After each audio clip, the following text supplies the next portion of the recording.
সালামু আলাইকুম বন্ধুরা। এর আগের ভিডিওতে আমি সেন্টেন্স কারেকশনের 5টি রুলস নিয়ে আলোচনা শুরু করেছিলাম। এটি সেন্টেন্স কারেকশনের দ্বিতীয় পর্ব। 5টি রুলস নিয়ে আলোচনা এর আগে হয়ে গিয়েছে অলরেডি। আপনারা যারা এর আগের ভিডিও দেখেন না, আমি ডেসক্রিপশন বক্সে লিংক দিয়ে দিব, ওইখান থেকে এটি দেখে নিতে পারবেন। এই ভিডিওতে 6 নাম্বার রুলস থেকে আলোচনা শুরু হবে। চলুন শুরু করা যাক।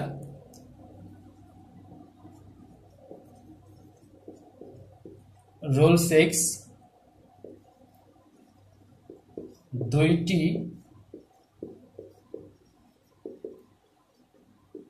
জিনিসের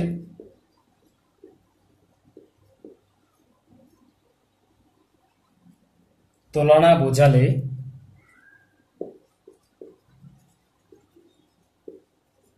কম্পারেটিভ ডিগ্রিতে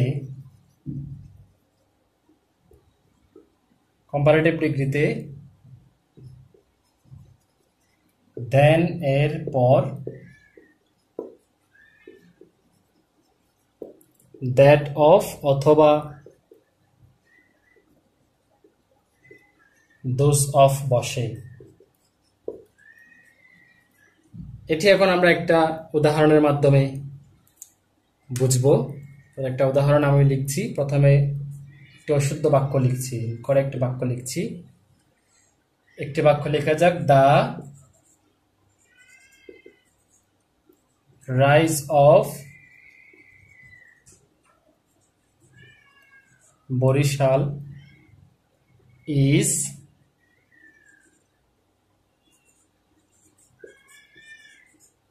better than খুলনা। তাহলে এই বাক্যটি অশুদ্ধ কেন? কারণ এখানে বরিশাল এবং খুলনার ধানের মধ্যে তুলনা বোঝানো হয়েছে। এখানে এই যে দ্যানের পরে দ্যাট অফ অথবা দোজ অফ বসানো হয় নাই। তাহলে আমরা এখন দ্যানের পরে দ্যাট অফ অথবা দোজ অফ বসাবো। তাহলে এটি যদি ভার্ব, এখানে সাবজেক্ট যদি সিঙ্গুলার হয় তাহলে আমরা দ্যাট অফ বসাবো, প্লুরাল হইলে দোজ অফ বসাবো। তাহলে এখন আমরা এটাকে যদি আমরা শুদ্ধ করি তাহলে হবে কি, the rise of Barishal is better than. এখন দেনের পরে কি বসবে? দ্যাট অফ বসবে। Than that of Khulna. তাহলে এটাই হলো 6 নাম্বার রুল। আশা করি বুঝতে পেরেছেন।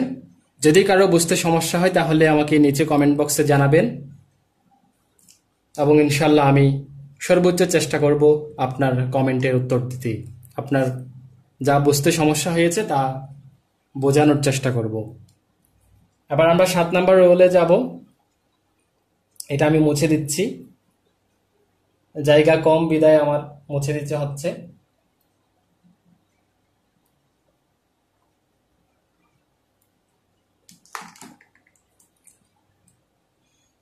রুল নাম্বার 7,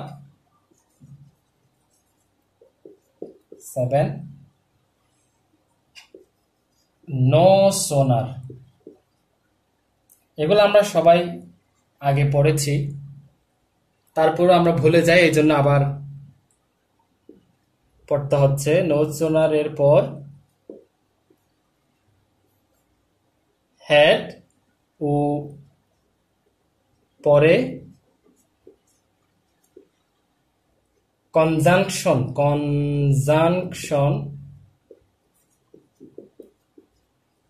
দেন বসে।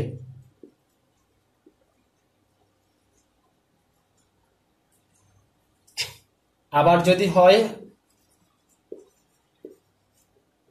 হার্ডলি, যদি হয় তাহলে এরপর হ্যাড ও পরে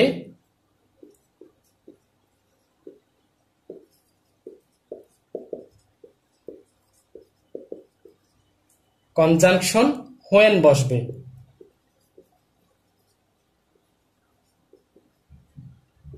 এটাকে আমরা সংক্ষেপে এরকম মনে রাখতে পারি, no sooner had than, no hardly had when. অর্থাৎ নো সুনার থাকলে হ্যাড এবং দেন, হার্ডলি থাকলে হ্যাড এবং when. No sooner had than, hardly had when. এটা আমরা কয়েকবার পড়লে মুখস্থ হয়ে যাবে আশা করি। এগুলো যখন আমরা রুলসগুলো যখন আমরা কয়েকবার দেখে নেব তখন আমাদের পরবর্তীতে প্র্যাকটিসে সুবিধা হবে। তাহলে এখন একটু উদাহরণ দেওয়া যাক। প্রথম অশুদ্ধ বাক্য লিখছি আমি একটা। No sooner had his, no sooner had he seen me when he ran away। তাহলে এই বাক্যটিতে ভুল কি হয়েছে? এই বাক্যটিতে ভুল হচ্ছে নো সুনার হ্যাড, যেহেতু আসছে তাহলে এখানে নিয়ম অনুযায়ী দেন বসার কথা, কিন্তু এখানে বসানো হয়েছে কি হোয়েন। এই হোয়েনটা হবে না, হবে যে কি দেন বসবে। তাহলে শুদ্ধ হলে কি হবে? No sooner had he seen me then he ran away। তাহলে এটা আমরা এখন লিখে নিব।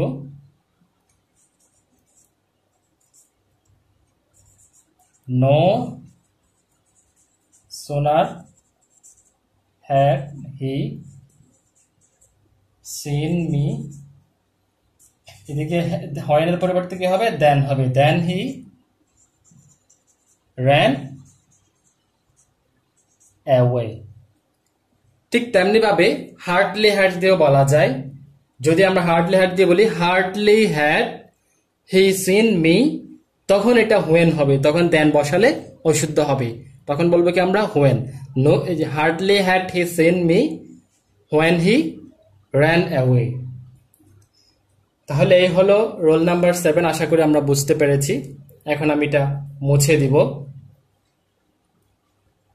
জায়গা কম বিধায় আমার মুছে দিতে হচ্ছে। আপনারা ধৈর্য সহকারে দেখবেন, ইনশাল্লাহ সেন্টেন্স কারেকশন আমরা সবাই খুব ভালোভাবে বুঝে নিব। পরবর্তীতে যখন আমরা প্র্যাকটিসে যাব তখন আমাদের ভুল হবে না আশা করি। এখন আমি রুল 8 লিখব। রুল 8 হচ্ছে একটি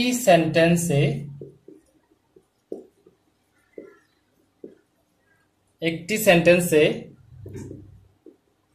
একই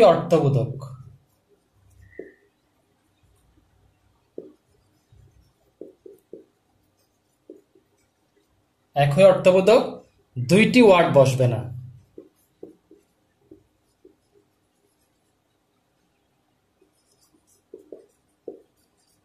অর্থাৎ একই অর্থের একটি ওয়ার্ডই বসতে পারবে, দুইটি বসালে বাক্যটি ভুল হবে। একটি নিয়মের মাধ্যমে, একটি উদাহরণের মাধ্যমে বিষয়টি বোঝানো যাক। তাহলে প্রথমে আমরা একটি অশুদ্ধ বাক্য লিখি যে হি ইজ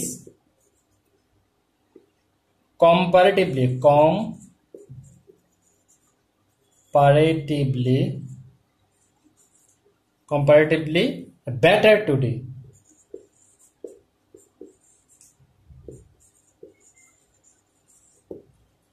এখন এই বাক্যটি অশুদ্ধ কেন? কারণ এখানে কম্পারেটিভলি মানে হচ্ছে দুইয়ের মধ্যে তুলনা বোঝানোর ক্ষেত্রে কম্পারেটিভলি বসে, এবং বেটারও দুইয়ের মধ্যে তুলনা, অর্থাৎ এটা অর্থ যেটা ওইটা অর্থ এটা প্রায় সেম, একই অর্থবোধক হয়েছে। এই জন্য এই বাক্যটি ভুল। তাহলে এটিকে শুদ্ধ করতে গেলে কি করতে হবে? এটিকে শুদ্ধ করতে গেলে আমাদের হি ইজ কম্পারেটিভলি, এই বেটারটাকে আমরা পাল্টে দিব। পাল্টে কি করব? ওয়েল টুডে দিব।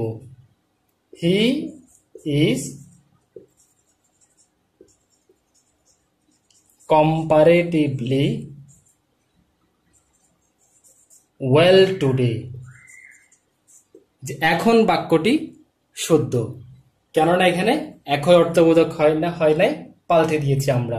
যদি আমরা কম্পারেটিভলি এবং বেটার বসাই তাহলে দুটাই সেম হয়ে যাচ্ছে, এই জন্য এটি হবে না, এটি অশুদ্ধ। আমরা একটু ভালো করে দেখে নিব। তাহলে এখন আমি এটা মুছে দিচ্ছি, পরবর্তী রুলসে যাচ্ছি।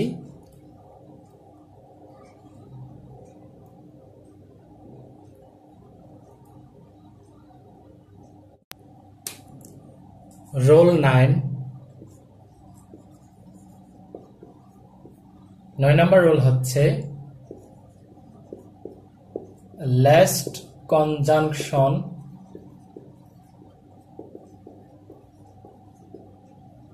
এর পরের সাবজেক্ট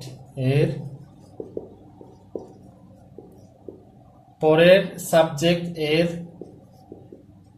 পর অবশ্যই মাইট বসবে অথবা শুড বসবে, এবং লাস্ট যেহেতু নেগেটিভ শব্দ এজন্য আর লাস্টের পর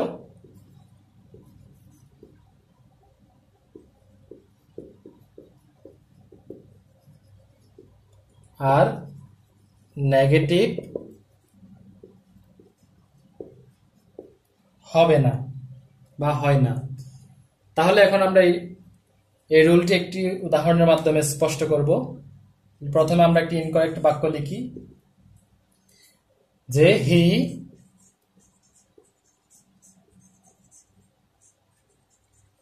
walked fast lest he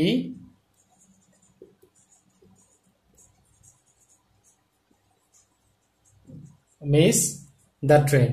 তাহলে এটা অশুদ্ধ কেন? এটা অশুদ্ধ কারণ হচ্ছে এখানে লাস্ট আসছে, কিন্তু লাস্টের পর যে আমাদের নিয়মে বলছে মাইট বসাতে হবে অথবা শুড বসাতে হবে, এখানে বসায়নি, তাহলে এই জন্য অশুদ্ধ।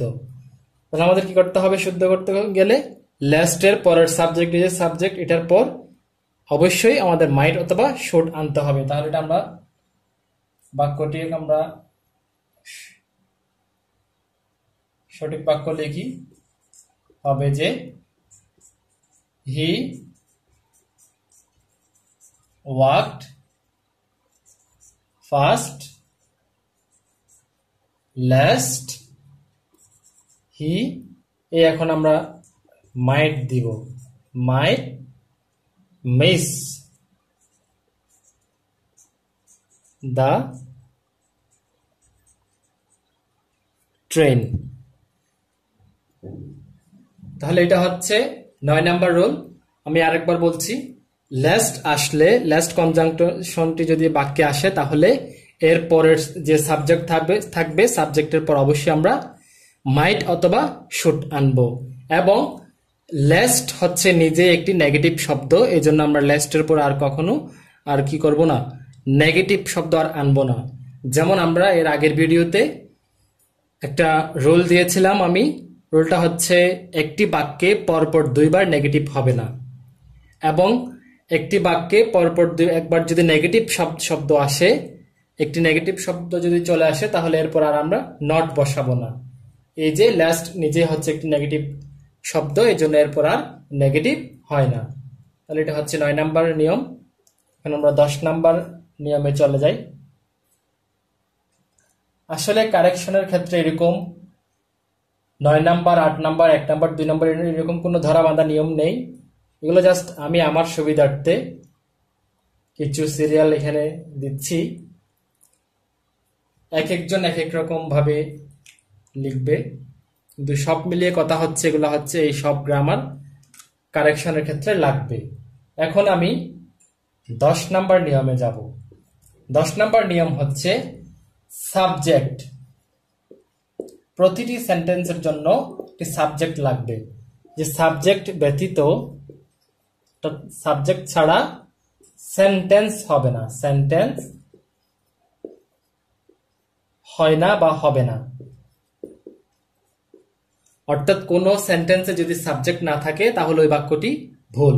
অনেক সময় প্রশ্নে আমাদেরকে সাবজেক্ট ছাড়াই বাক্য দিয়ে দিবে, কিন্তু আমাদের যদি নিয়মটা জানা না থাকে তাহলে আমরা বাক্যটি সঠিক মনে করে লিখে দিব এবং আমাদের নাম্বার কাটা যাবে। এই জন্য আমরা এটা মনে রাখবো, সাবজেক্ট না থাকলে বাক্যটি ভুল হবে। আমি একটি অশুদ্ধ বাক্যের মাধ্যমে উদাহরণ দিচ্ছি আমি, যে মি ওয়েন্ট দেয়ার। তাহলে দেখুন এই বাক্যটিতে সাবজেক্ট নেই, এখানে যে মি দেওয়া আছে এই মিটি কিন্তু সাবজেক্ট না, মিটা হচ্ছে অবজেক্টিভ ফর্মে আছে, সাবজেক্টিভ ফর্মে নাই, এই জন্য এটি অশুদ্ধ। মিটাকে যদি আমরা সাবজেক্ট করতে চাই তাহলে এটাকে শুদ্ধ করে লিখতে হবে কি, আই আই ওয়েন্ট দেয়ার, এটাই হচ্ছে সঠিক। তাহলে এরকম আমরা সাবজেক্টিভ ফর্মে না থাকলে সেন্টেন্সে আমরা সাবজেক্টিভ ফর্মে নিয়ে আসব, সাবজেক্টিভ করে ফেললে বাক্যটি সঠিক হয়ে যাবে। এটাই হচ্ছে 10 নম্বর নিয়ম, সাবজেক্ট ব্যতীত সেন্টেন্স হবে না।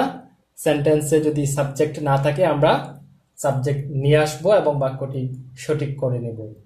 আপনাদের যদি কোনো নিয়ম যদি বুঝতে অসুবিধা হয় তাহলে নিচে কমেন্ট বক্সে জানাবেন, আমি ইনশাআল্লাহ আপনাদের কনফিউশন দূর করার চেষ্টা করব।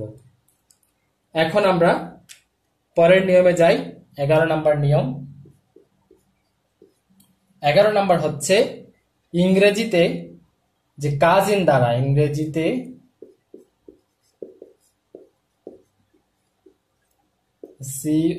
COUSIN, কাজিন দ্বারা আমরা, কাজিন শব্দটি দ্বারা আমরা ইংরেজিতে মনে করেন যে চাচাতো ভাই, চাচাতো, খালাতো ভাই, মামাতো ভাই, বোন, এই সব কিছুকে আমরা এই ইংরেজি জাস্ট একটি মাত্র শব্দ কাজিন দিয়ে প্রকাশ করি। হ্যাঁ, তাহলে কাজিন দ্বারা কি লিখবো আমরা, চাচাতো ভাই,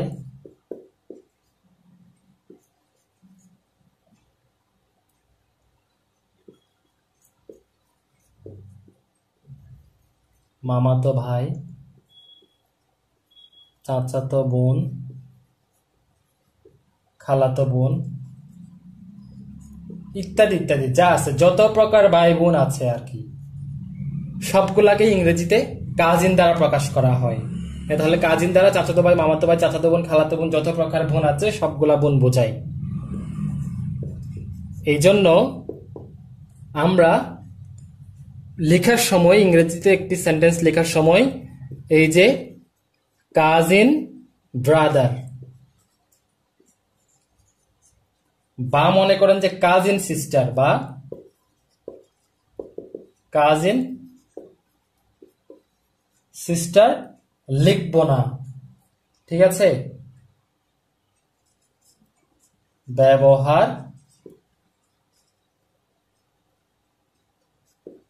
করা ঠিক নয়।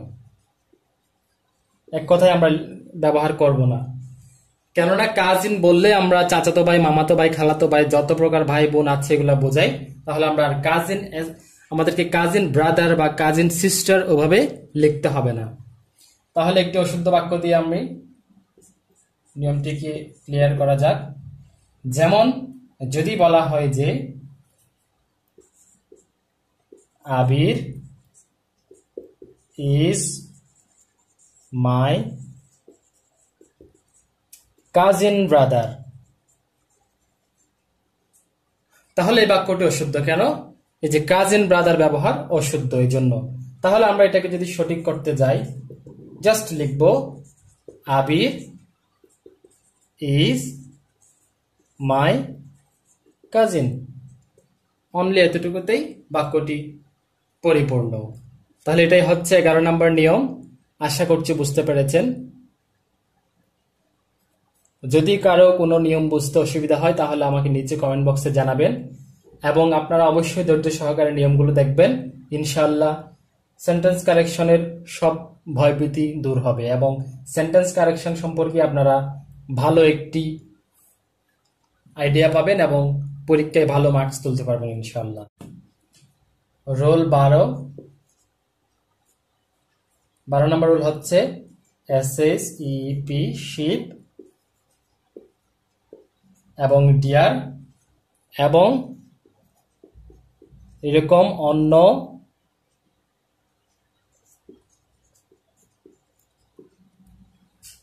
কতিপয় নাউন এর প্লুরাল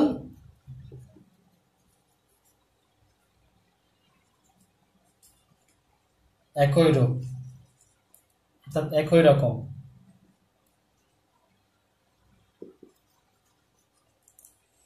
এই জন্য আমরা এগুলাকে ওয়ান শিপ, টু শিপ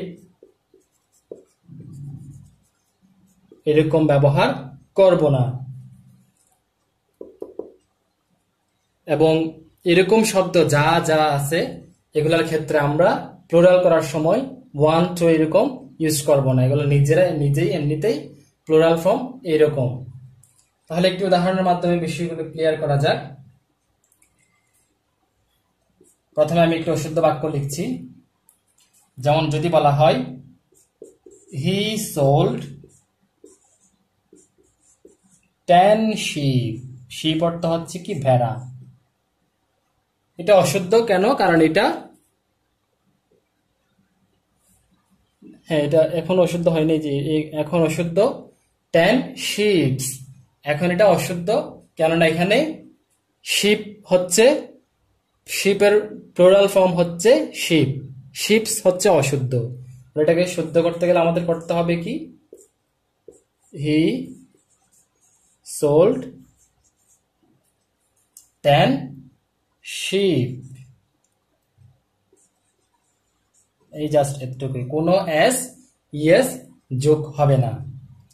তাহলে এরকম বা এই রুলটা আরেকবার পড়া যাক। শিপ, ডিয়ার এবং অন্য কতিপয় নাউনের প্লুরাল একই রকম, এই জন্য আমরা ওয়ান শিপ, টু শিপ বা 10 শিপ এরকম লিখবো, শিপস লিখবো না, অর্থাৎ এস ইয়েস যোগ করব না। তাহলে আশা করছি এই রুলটি আপনাদের সবার ক্লিয়ার। আবার আমি পরবর্তী নিয়মে যাই।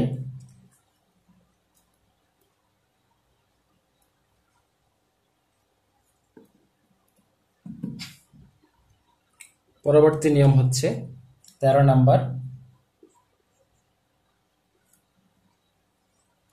নির্দিষ্ট সংখ্যাবাচক বিশেষণ, নির্দিষ্ট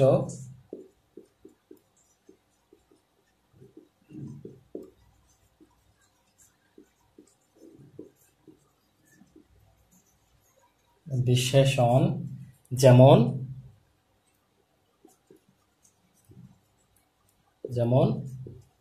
1,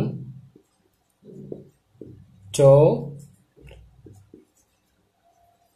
3, 4 এরকম যখন এগুলা যখন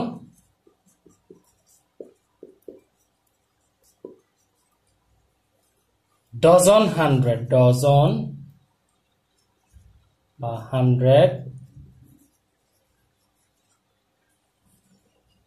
এর পূর্বে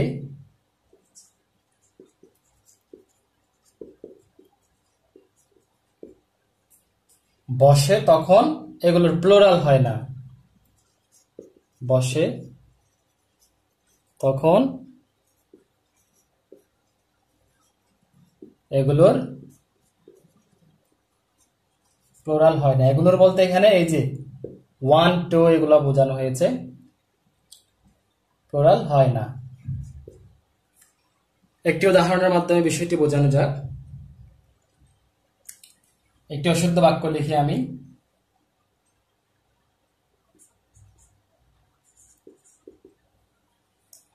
হি বট, যদি আমরা বলি হি বট 3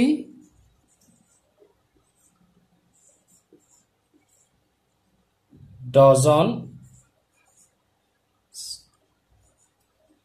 of pen,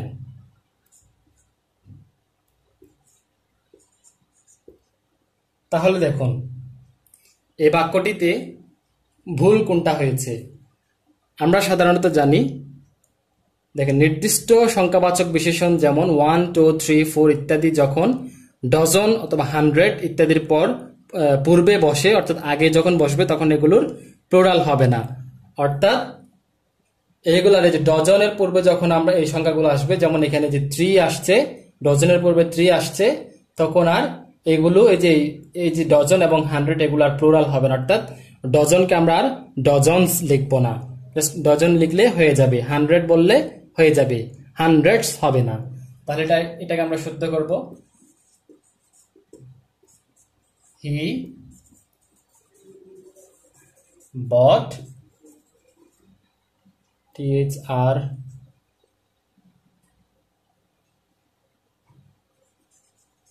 3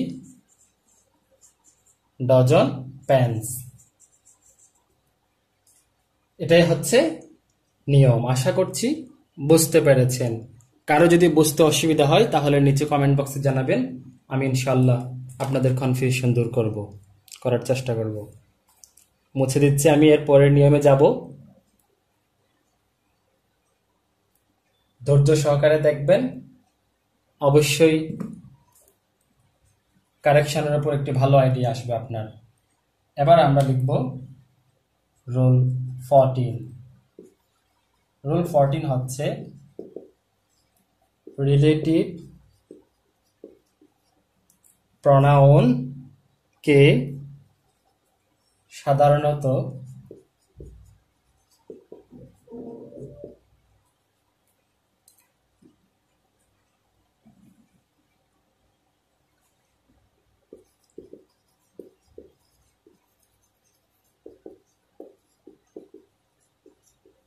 সাথে সমন্বয় মানে হচ্ছে সম্পর্ক বজায় রাখতে হয়।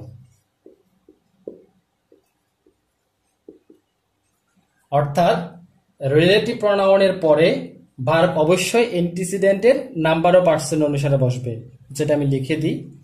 অর্থাৎ রিলেটিভ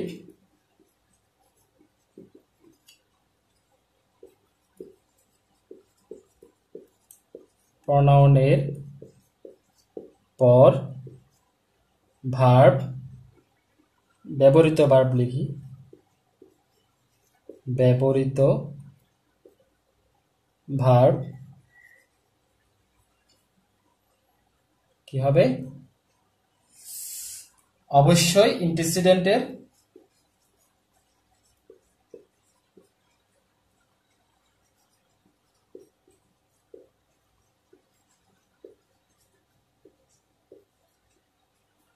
নাম্বার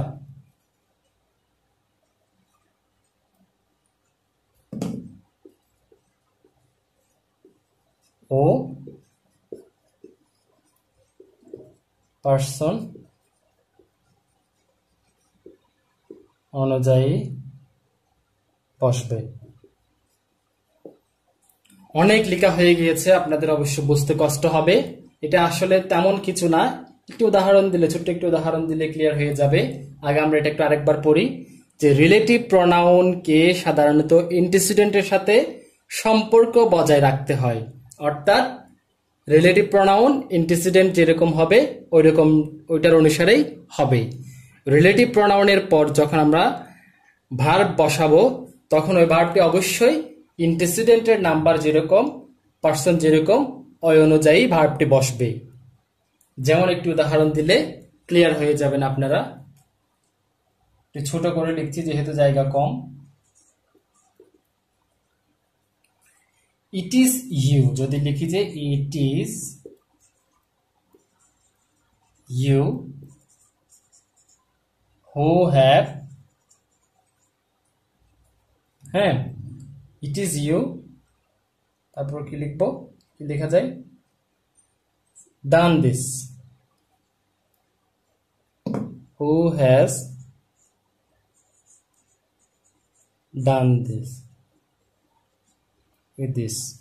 এই বাক্যটি অশুদ্ধ। কেন? কারণ এই বাক্যটিতে দেখুন রিলেটিভ প্রনাউন, এই যে হুকে অ্যান্টিসিডেন্টের সাথে সম্পর্ক বজায় রাখতে হবে, এবং রিলেটিভ প্রনাউনের পর ব্যবহৃত ভার্ব, এই যে রিলেটিভ প্রনাউনের পর ব্যবহৃত ভার্ব হচ্ছে কি হ্যাজ, এটি অ্যান্টিসিডেন্টের নাম্বার ও পার্সন অনুযায়ী বসবে। এখানে অ্যান্টিসিডেন্ট হচ্ছে কি ইউ, এই ইউটা হচ্ছে কি প্লুরাল, অর্থাৎ ইউ এর জন্য বসবে, হ্যাজ বসে না, ইউ এর জন্য বসবে যে হ্যাভ, ইউ এর জন্য বসবে কি হ্যাভ বসবে। এই জন্য এটা আমরা ভুল, এটিকে আমরা হ্যাভ করে দেব, হ্যাজকে হ্যাভ করে দিব, তখন এই বাক্যটি শুদ্ধ হবে। আমরা কারেক্ট করি, it is you who have done this. এই নিয়মটা অনেকের কাছে কঠিন লাগতে পারে, এটা আসলে কঠিনের কিছু না। আমি আরেকবার বলতেছি, রিলেটিভ প্রোনাউনকে, এই যে এখানে রিলেটিভ প্রোনাউন হচ্ছে হু, হুকে ইন্টিসিডেন্টের সাথে সম্পর্ক বজায় রাখতে হবে, এবং এই যে এই রিলেটিভ প্রোনাউনের পর যে ভার্বটি বসবে এটি ইন্টিসিডেন্ট যে নাম্বারের হবে, যে এইটার পার্সন যেরকম হবে ভার্বটাও ওই রকম হবে, অর্থাৎ এই অ্যান্টিসিডেন্টের নাম্বার পার্সন অনুযায়ী ভার্বটি হবে। এর দিকে যদি প্লুরাল হয় এদিকে প্লুরাল হবে, সিঙ্গুলার হলে সিঙ্গুলার হবে, ইট জাস্ট এটুকুই। তাহলে দেখেন it is you who has done this, এখানে ইউ এর জন্য হ্যাজ বসে না, ইউ এর জন্য হ্যাভ বসবে। আশা করছি বুঝতে পেরেছেন। কারো যদি বুঝতে অসুবিধা হয় কমেন্ট বক্সে জানাবেন, আমি ইনশাল্লাহ কনফিউশন দূর করার চেষ্টা করব। পরের নিয়মে যাচ্ছি।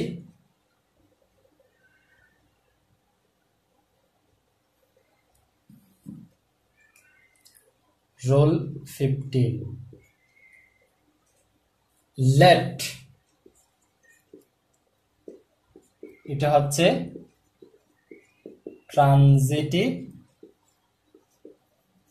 ভার্ব। এই লেট ট্রানজিটিভ ভার্ব এবং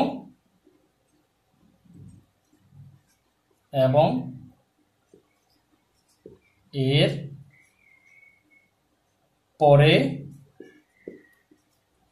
অবজেক্টিভ ফর্ম এর প্রনাউন বসবে। খুবই সিম্পল একটি কথা। দেখুন কি বলছে এখানে, লেট ট্রানজিটিভ ভার্ব এবং এর পরে অবজেক্টিভ ফর্ম এর প্রনাউন বসবে। একটি উদাহরণের মাধ্যমে বিষয়টি ক্লিয়ার করা যাক। আমরা প্রতিটা বিষয় আসলে উদাহরণ দিয়েই বুঝবো। আমরা এই কথাগুলোর চাইতে উদাহরণ যেটা দিব এটাকে বেশি গুরুত্ব দিব, কেননা এই বিষয়গুলো আমাদের মুখস্থ করা আদৌ সম্ভব না। তবে আমরা যদি উদাহরণ যেগুলা দিব ওগুলা দিয়ে মুখস্থ করার চেষ্টা করি তাহলে আমাদের খুব সহজেই মনে থাকবে। এই জন্য ইংরেজি হচ্ছে প্র্যাকটিসের বিষয়, মুখস্থ এর বিষয় না। অবশ্যই বোঝার কিছু ব্যাপার স্যাপার আছে, কিন্তু যত বেশি প্র্যাকটিস করবেন আপনি তত বেশি এক্সপার্ট হবেন। তাহলে আমরা একটি অশুদ্ধ বাক্য লিখি, let he do the work, do the work. এখন দেখুন, যেমন দেখুন এখানে লেট ট্রানজিটিভ ভার্ব এবং লেট, এই যে ট্রানজিটিভ ভার্ব এটার পর অবজেক্টিভ ফর্মের প্রনাউন বসবে, অর্থাৎ এখানে যে প্রনাউন হি এটিকে অবজেক্টিভ ফর্ম করতে বলা হয়েছে। যে লেট ট্রানজিটিভ ভার্বের পর যে অবজেক্টিভটি বসবে ওইটার কি বসবে, অবজেক্টিভ ফর্মের প্রনাউন বসবে। প্রনাউন এটার অবজেক্টিভ করে ফেলতে হবে, তবে এই বাক্যটি শুদ্ধ হবে। তাহলে এটাকে যদি আমরা কারেক্ট করতে যাই কি হবে, let him do the work. তাহলে কি বোঝা গেল, লেট ট্রানজিটিভ ভার্ব এর পরে যে প্রনাউনটি হবে ওই প্রনাউনটিকে অবশ্যই অবজেক্টিভ ফর্ম, হি হচ্ছে সাবজেক্টিভ ফর্মে আছে, এটিকে আমরা অবজেক্টিভ ফর্ম হি হিম করে দিব। আশা করছি বুঝতে পেরেছেন। তাহলে আজকে এটুকুই। পরের ভিডিওতে আমি ইনশাল্লাহ আরো কিছু রুলস নিয়ে আলোচনা করব। আশা করছি আপনারা ধৈর্য সহকারে দেখবেন, এবং কোনো বিষয় যদি বুঝতে অসুবিধা হয় তাহলে নিচে কমেন্ট বক্সে জানাবেন। ইনশাল্লাহ আমি আপনাদের কনফিউশন দূর করার চেষ্টা করব, এবং একটু রুলসের যে উদাহরণগুলো আমি দিয়েছি উদাহরণ একটু বেশি খেয়াল করবেন।